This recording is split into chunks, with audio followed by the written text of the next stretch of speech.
Bom, galera, eu vim conversar um pouquinho hoje sobre como é que a criatividade das periferias pode ajudar a gente na construção de futuros.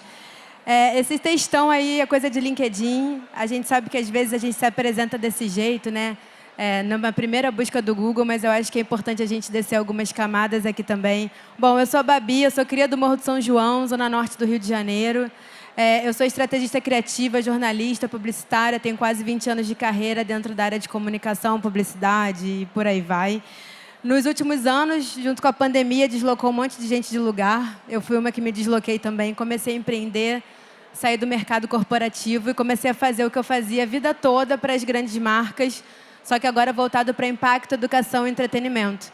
Então, ao longo desses quase 20 anos de carreira, eu andei estudando muito construção de comunidades, essa tal dessa creator economy, essa economia dos influenciadores, o lugar das marcas que estão começando a desenhar futuros e negócios. E como parceira da Digital Favela, estive até pouco tempo como CSO, líder de inovação, numa agência de influenciadores de favela chamada Digital Favela. A gente criou 2 projetos que são projetos do meu coração, um deles é o Favela Conecta, onde a gente coloca influenciadores e criadores para criarem as narrativas das marcas, isso em parceria com o Meta, que é uma grande plataforma, rede social. E o Favela Inspira, que é exatamente pegar o que acontece em eventos como esse, só que principalmente fora do Brasil. Enquanto está todo mundo buscando o que está acontecendo lá fora, tem uma pulsação de inovação acontecendo dentro da nossa casa. E o Favela Inspira faz com que a gente olhe para as soluções inovadoras que as quebradas têm para oferecer nessa construção de futuros. E dentro de curadoria e educação, trabalho muito dentro dessas 2 verticais. Estou hoje como parceira do Senac também à frente do nosso podcast falando de propósito. Aí, ó, já baixa aí, já clica, já vê, já dá uma olhadinha. Mas também faço parte de alguns projetos como conselheira da Vidcom, criei um projeto de letramento de internet e futuros. Enfim, tudo isso para falar e é muito costurado pela minha vivência territorial e criativa de quem vem muito do carnaval. Então, acho que o carnaval é a maior inovação criativa que a gente tem. Acho que a gente, principalmente que é do Rio de Janeiro, se tem um lugar que a gente está endereçando como envolver as pessoas, como engajar as pessoas, como contar histórias, é pelo carnaval. Então, faço parte do carnaval há quase 15 anos. A minha mãe faz parte, a minha avó faz parte. E foi ali que eu aprendi a fazer estratégia de comunidade, foi ali também que eu aprendi a fazer gestão, foi ali que eu aprendi uma série de coisas. Eu acho que muitas empresas têm muito a aprender com o carnaval. Hoje a Orquestra Voadora leva quase 100 mil pessoas no Aterro do Flamengo, Fogo Paixão 50 mil pessoas. E a gente, inclusive, usa esses espaços que a gente fala que são espaços de engajamento, já que a gente consegue colocar 50 mil, 100 mil pessoas ali. Como é que a gente pode colocar essa galera também em campanhas de doação de sangue, em campanhas sociais? Como é que a gente pode usar o espaço que uma Orquestra Voadora tem para falar sobre campanha anticapacitismo e por aí vai. Então, tem um lugar de mobilização que é super interessante. E esse tudo para também falar que tem um não lugar que eu fiquei percorrendo aí durante muito tempo.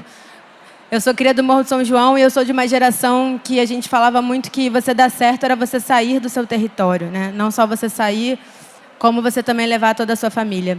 E aí esse não lugar ficou me permeando a vida durante muitos anos, inclusive minha vida profissional.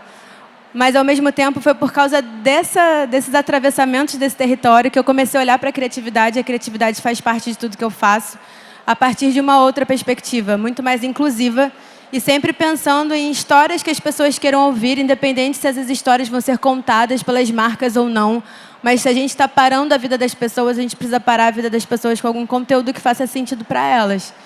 Então, eu vou falar hoje muito do que eu vou trazer aqui, vem muito desse lugar de cria, apesar de não fazer mais parte do território.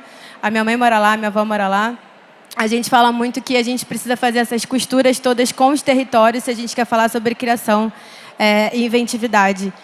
E aí, trazendo um contexto de um cenário que a gente está vivendo, né? A gente está vivendo um momento de permacrise, que foi eleita essa palavra do ano aí pelo dicionário Collins aí nesse último ano. O que é esse lugar da permacrise, né? Essa constante insegurança, esse período de instabilidade que a gente está passando, a gente sair pipocando de um problema para o outro, sem tempo para respirar, para a gente acalmar os pensamentos. Então, a gente está vivendo um momento de crise humanitária em todos os sentidos, social, econômico e por aí vai. Outras palavras também foram endereçadas para esse ano, que na verdade elas falam muito do nosso comportamento. A gente já não quer mais negociar certas coisas, então principalmente as mulheres foram avançando em alguns campos. Por exemplo, a palavra gaslighting foi uma das palavras escolhidas, ela tem a ver com uma manipulação psicológica, etc. Então a gente está procurando nomear termos que a gente nunca nomeou, e a gente também não quer mais fazer algumas concessões. Então tem uma outra palavrinha aqui que aparece, que é quase que traduzindo uma preguiça empoderada.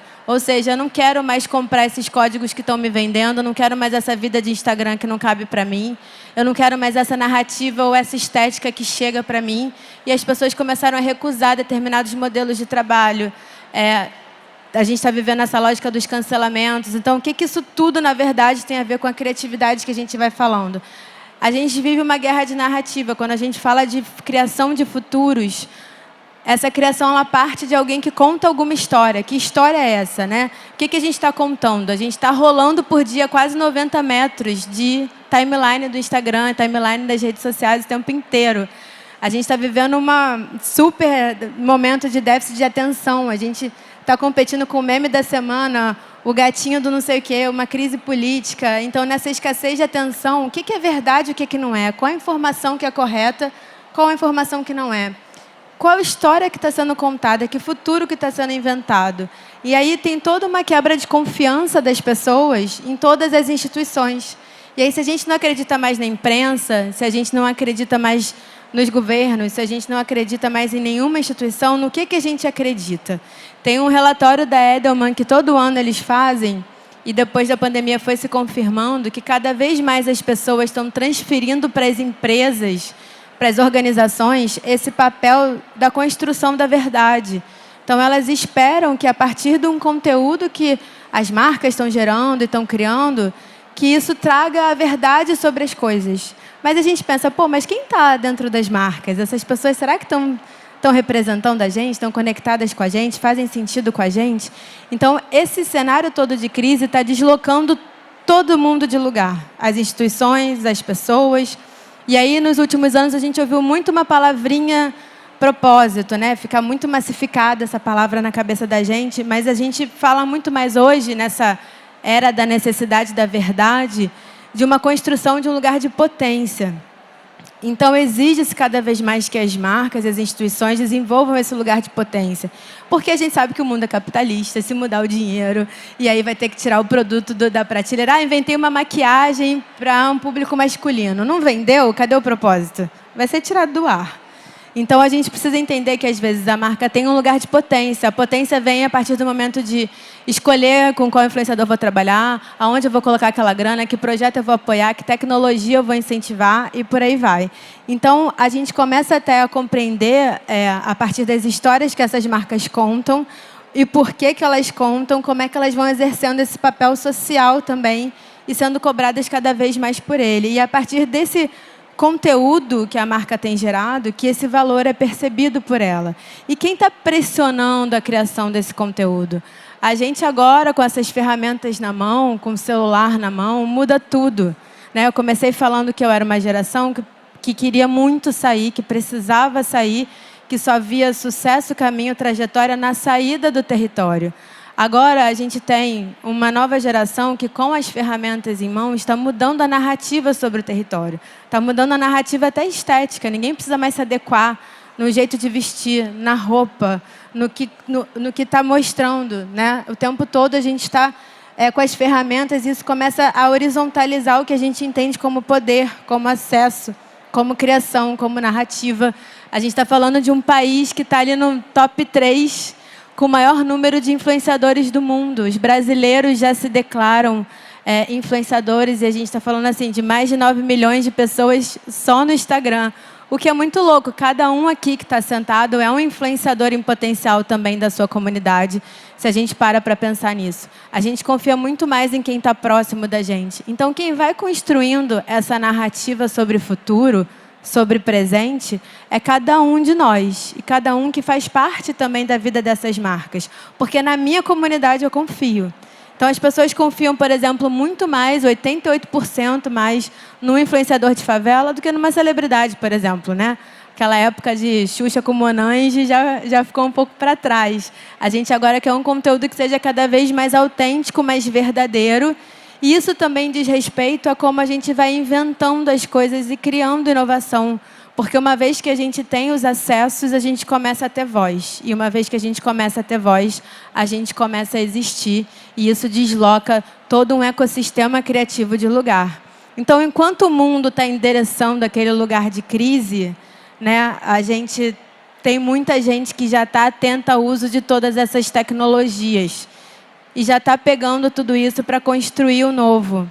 A gente não tem tempo para pensar só que esse futuro que está sendo endereçado nos grandes eventos internacionais ou nas pautas globais. A permacrise, a palavra do ano, a permacrise está na porta das comunidades brasileiras todos os dias. A gente, toda semana, tem alguma coisa que mostra para a gente que o mundo está acabando. Então, se a gente não se desloca desse pensamento, a gente nem sai de casa, a gente não cria futuro. Tanto que as comunidades foram as principais responsáveis por fazer o Brasil sair da crise da pandemia, conforme foram adotando medidas sanitárias, uma vez que a gente tinha um descontrole sanitário. E aí, quando a gente pergunta assim, qual é a palavra do ano, então? Não olhando para fora, mas olhando para algum lugar que está aqui perto. E eu procurei pra caramba para tentar achar, e quase não tinha pesquisa sobre isso, mas eu achei uma pesquisa que foi feita no Calçadão de Campo Grande, um lugar que pulsa, né? O que significa aí de população brasileira, de todos os tipos, etc. E quando perguntaram para as pessoas no Calçadão de Campo Grande qual era a palavra para esse ano, a palavra era realização. E era realização porque não tenho dinheiro sobrando, não vou mentir, mas eu estou bem, a minha família está bem, então 2023 é o ano que eu vou realizar. Eu tenho projetos que estão na minha cabeça, as coisas precisam dar certo, não tenho mais tempo para tristeza. Acho que se precisasse falar, eu falava que a palavra seria alegria. E aí, esses são alguns depoimentos que vieram junto dessa pesquisa, que mostram exatamente que a gente está num outro lugar sobre essa inventividade. E engajamento foi uma palavrinha que ficou escondida entre as outras palavras que foram endereçadas, mesmo internacionalmente. Engajamento estava lá também, acho que como a quarta ou a quinta. E de engajamento a gente entende pra caramba, porque é nessa coletividade que a gente começa a atuar. E é nessa coletividade que a gente começa a construir futuros. Se a gente olha para o Brasil é uma grande favela. E aí, por que eu estou dizendo isso? A gente precisa atualizar o nosso olhar até em relação ao preconceito sobre isso. A gente está falando de endereçar comportamento, a gente está falando, se a gente junta todas as favelas do país, do terceiro maior estado brasileiro. A gente está falando de 200 bilhões de impacto na economia. E quando perguntam genericamente para as pessoas assim, qual a primeira palavra que vem na sua cabeça quando pensa em favela? As pessoas falam pobreza, violência, assalto, tráfico, comunidade. E quando você vai para a favela perguntar uma série de coisas, as pessoas estão falando, não, eu tenho certeza, 99% das pessoas que moram na favela têm certeza que vão realizar o seu sonho. Então, assim, 99% tem um sonho e 70% tem certeza que vão realizar. Então, isso tem muito a ver com um lugar de inventividade, de que a gente não é parado por fatores externos e a gente lida com esses fatores externos para a gente poder construir o futuro que a gente precisa. Então, à medida que a gente vai existindo e é visto, a gente cria soluções para o mundo em crise. E a criatividade que hoje é exercida em coletivo vai ser a grande habilidade para a gente construir esse lugar do futuro. Criatividade essa que já é a habilidade terceiro lugar, ela saiu de 15º antes da pandemia para o terceiro lugar, endereçada pelo Fórum Econômico Mundial, como uma grande habilidade para o trabalho do futuro. Ser criativo está entre o top 3 necessidades ali para quem quer ser esse grande profissional do futuro. E a criatividade, a gente sabe que ela reconstrói as nações, que ela endereça futuros. A Unesco até financiou iniciativas dentro da indústria criativa e pediu a inclusão da cultura nos planos de recuperação pós-pandemia. Então, a criatividade ela vai ter um papel fundamental no que a gente for falar sobre trabalho. E aí a gente começa a amarrar o conceito dessa conversa aqui, que é exatamente como a gente junta a criatividade, que é essa nossa capacidade de imaginar diferente, de produzir um evento em comum para a gente ou para o nosso meio, junto com o ativismo, que é uma vontade criativa, é uma prática efetiva que transforma realidades. Então, o criativismo nada mais é do que a gente unir a intenção com a transformação. E aí tem um monte de bibliografia sobre isso, depois a gente pode passar para vocês. Mas o mais legal da gente pensar, não como criativo, mas como criativista, quem quer trabalhar dentro da indústria criativa, é que a gente precisa deslocar o capital, no sentido de pensar o seguinte: a gente coloca esse capital que está circulando por aí a serviço da inovação, e não o contrário, né? Não é assim, eu preciso disso e agora eu vou pensar nessa grana. Não, qual é a necessidade, qual é a inventividade e como é que essa grana chega. É um novo modelo social, um novo modelo de economia cada vez mais sustentável. E aí eu trouxe alguns exemplos, alguns nem são novos, só para a gente ver que isso já está pulsando há um tempo, mesmo quando a gente não nominava as coisas, e alguns exemplos um pouquinho mais atuais de como que a gente vai construindo narrativas com as comunidades de interesse dessas narrativas para criar campanhas que sejam não só criativas, mas, ao mesmo tempo, ativistas também. Vamos ver se vai rodar. Espera aí.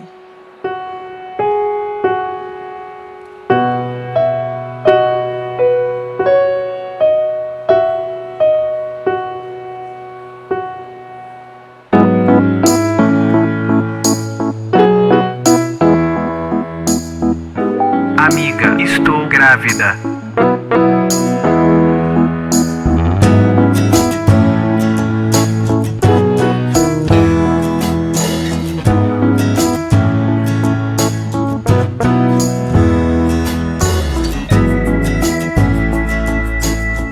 Emoticon coração, emoticon coração, emoticon coração. A gente às vezes fica meio perdido com emoticons, né? Figurinha mandando beijos, figurinha mandando beijos. Seco, assim. Bem seco. Olho piscando com a língua pra fora, olho piscando com a língua pra fora. Porque o cara bota 50 vezes aquela porcaria, ele lê todas as 50. Live Team apresenta Emote Sounds, um plugin para um dos leitores de tela mais usados no mundo, com uma ideia que vai trazer muito mais emoção: dar som aos emoticons. Agora, quando o Arlindo receber uma mensagem dizendo que gostaram da piada dele, não vai ser desse jeito. Emoticon gargalhada, emoticon gargalhada. Mas verdadeira, assim. E uma notícia tão emocionante como uma amiga grávida vai poder ser sentida assim.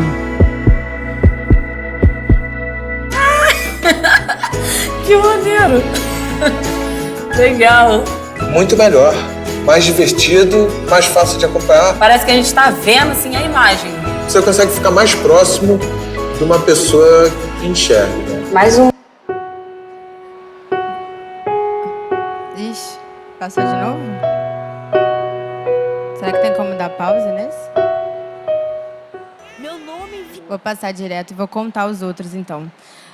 Esse primeiro vídeo que passou, na verdade, ele é o quê? Uma Live Team, né? Empresa, banda larga, tecnologia, etc. E como uma empresa de tecnologia pode falar também de inclusão.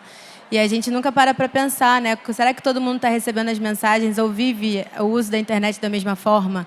E essa coisa dos emojis. Emoji foi a palavra do ano, alguns anos atrás. E no ano que o emoji foi a palavra do ano, a gente desenhou como é que as pessoas cegas poderiam lidar com os emojis com a emoção, né? E não conforme os códigos só imprimem isso. E aí isso só pode ser desenhado quando você coloca as pessoas que têm aquela necessidade junto. O outro vídeo falava muito sobre um projeto chamado Dicionário de Gêneros. Só quem sente pode definir. Como é que a gente explica o que é essa questão dos gêneros? A gente colocou as pessoas exatamente que se sentem dentro de cada uma dessas verticais, lendo o dicionário. Então, assim, até hoje, se você abrir o dicionário, nosso dicionário, abre aí o significado de mulher. É aquela que dá à luz, a provedora, a que perdeu a virgindade. Isso está no nosso dicionário até hoje. E aí a gente foi colocando todos os gêneros para as pessoas lerem e verem como que a gente poderia atualizar esses verbetes no dicionário.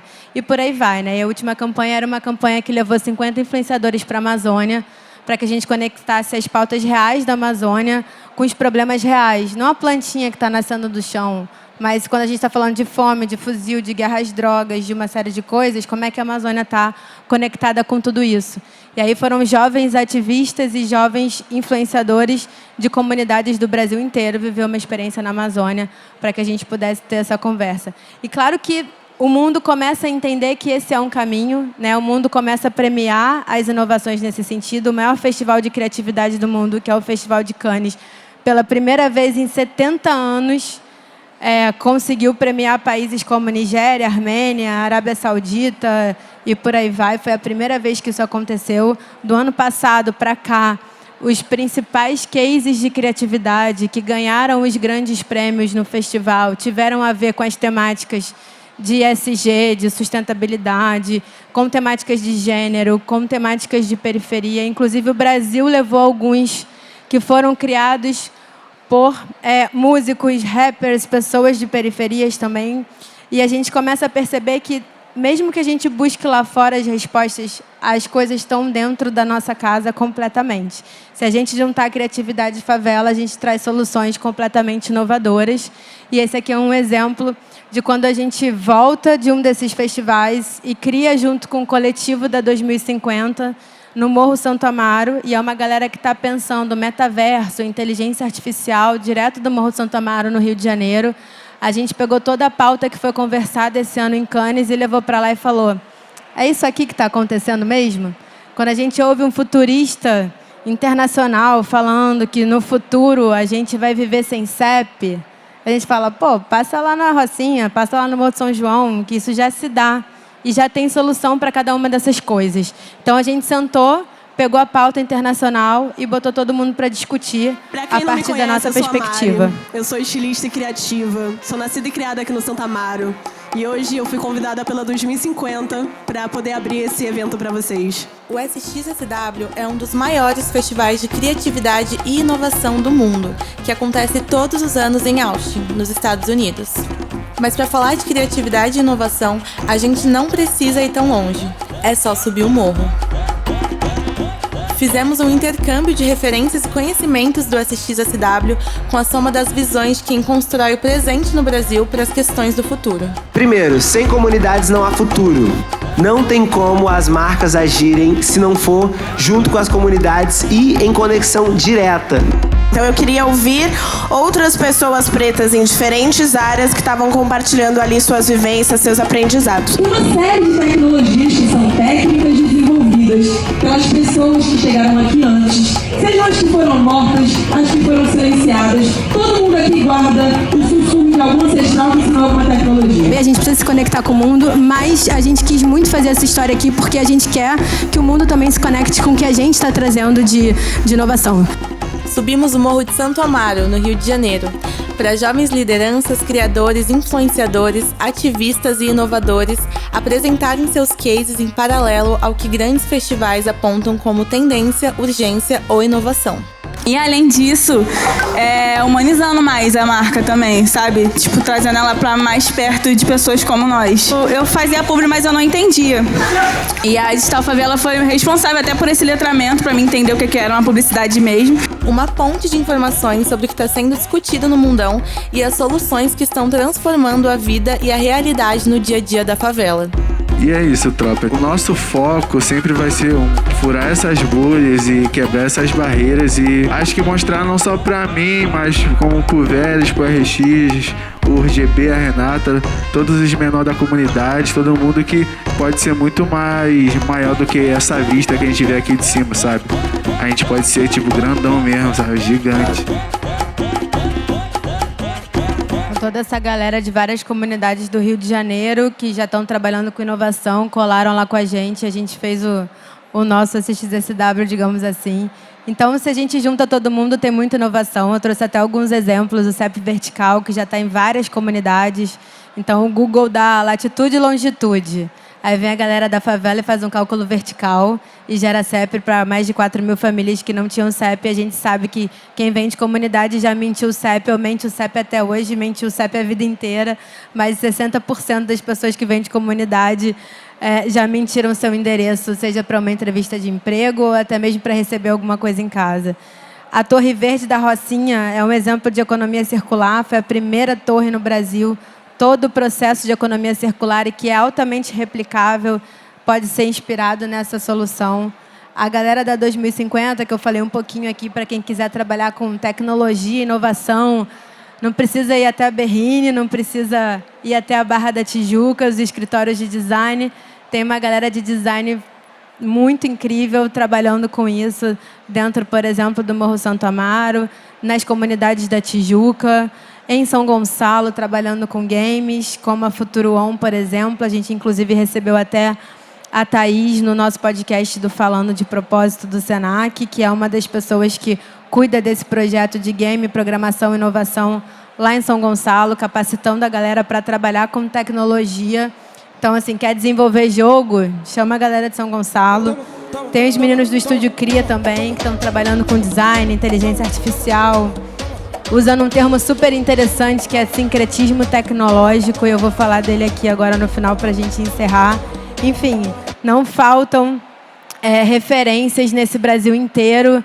A Negritar, por exemplo, comandada pela Joyce Cursino, é uma produtora, não só uma produtora, mas eles também trabalham com cinema e capacitam comunidades quilombolas, ribeirinhas, indígenas a trabalharem com cinema, com audiovisual. E quem está à frente dessa história é uma mina super jovem e uma mina periférica de Belém. Enfim, tem muitos caminhos para a gente co-criar projetos com todas essas comunidades, mostrando que o que vem da periferia é comportamento. O que está sendo feito ali, cultura é comportamento. A gente não está mais falando de classe social. A gente está falando de endereçar soluções que vão de classe A a E. A gente está falando da Gucci usando funk para fazer campanha. A gente está falando da Lacoste, que pega o rap, o trap e faz a Casa Lalá. A gente está falando da Kenner entrando com tudo nos festivais, né? A gente está falando das letras de música e um dos ritmos mais ouvidos do Brasil hoje ser o rap, o trap e o funk. Então tem uma inversão de lógica no que o Brasil está exportando, está endereçando em termos de narrativa e de comportamento.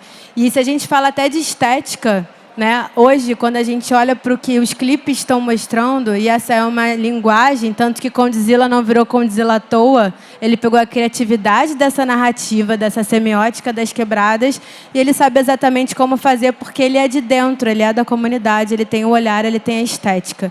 Então, por exemplo, um dos videomakers que trabalha com a Aline Maia, que é um sucesso nas redes sociais, está agora até trabalhando com a Anitta, está fazendo os clipes da Anitta.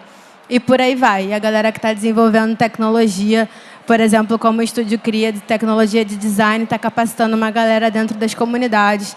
Tem produtoras totalmente formadas, né? Fotógrafos, videomakers, etc. Como o Coletivo MUC, que tem trabalhado também a perspectiva de raça. Enfim, solução. E quem faz essa solução tem pra caramba dentro das comunidades. Então, se há futuro, só há futuro se ele for realmente co-criado com as comunidades, mas também a partir da necessidade da sua comunidade, seja ela qual for, né? Então, é hora de colocar a criatividade das favelas, sim, a serviço da inovação que o mundo precisa, porque a gente já está criando essas possibilidades de futuro há muito tempo, porque a gente não tem tempo de esperar esse futuro chegar. Esse futuro, para a gente, ele é presente. E aí eu queria terminar com uma fala da Oberin, que é uma filósofa, ela também faz parte do Estúdio Cria, ela esteve com a gente como uma das entrevistadas também no podcast, esteve comigo no Favela Inspira, lá do Santo Amaro. Ela fala um negócio que é muito legal, assim, tipo, a gente precisa entender que a realidade do Brasil é totalmente diferente dos outros lugares. A gente precisa pisar o nosso pé no chão se a gente quiser falar de futuro e de tecnologia. Se não fizer sentido no caminho que a gente faz, da nossa casa até a praça pública, o que a gente está criando não faz sentido. Ela fala que esse futuro que é vendido para a gente não necessariamente é um futuro que precisa existir. Qual é essa ideia de futuro? Ela foi desenhada por alguém. Por quem que ela está sendo desenhada? E aí não tem um futuro que seja só fixo, idealizado, ou que esteja pronto e que a gente só vai esperar esse futuro chegar e vai ficar assistindo passivamente a hora que ele vai chegar para a gente. Talvez seja isso que querem da gente, que a gente aguarde o momento que essa modernidade, que esse futuro vai dar uma possibilidade da gente passar a existir. Mas, na verdade, o que a gente está falando o tempo todo é sobre mudar essa lógica. E ela fala que o sincretismo tecnológico é exatamente como a gente pensa uma outra perspectiva de futuro, de tempo, que não seja esse tempo que a gente está preso num passado, aprisionado num presente e sem conseguir remanejar e disputar esse futuro de uma forma que esses futuros façam sentido para a gente também.